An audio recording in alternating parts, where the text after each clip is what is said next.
দুই মহৰ মাজত বিৰিণাৰ মৰণ বুলি সেই বস্তুটো হ'বলৈ গৈ আছে।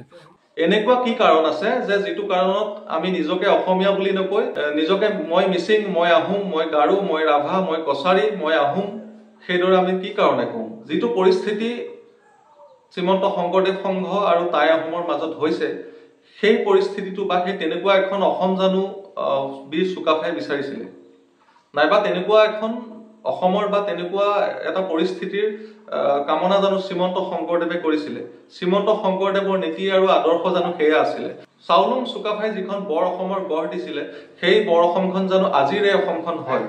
ভালদৰে যেতিয়া আপোনালোকে বুৰঞ্জী খুচৰিব তেতিয়া গম পাব যে আহোমৰ 600 বছৰীয়া ৰাজত্ব কালত তেওঁলোকৰ কিছুমান নিজৰ ভুলৰ কাৰণে সেই ৰাজপাট খোৱা সেই শাসনৰ সেই কালছোৱা বহুত এটা অধিকাংশ সময় একেবাৰে ভাল নাছিলে।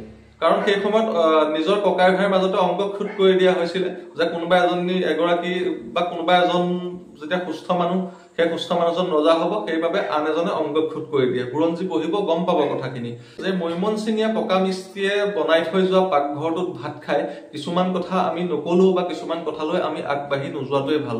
সেইকাৰণে কৈছো যে আত্মসংশোধনৰ প্ৰয়োজন বহুত আছে বৰ্তমানে।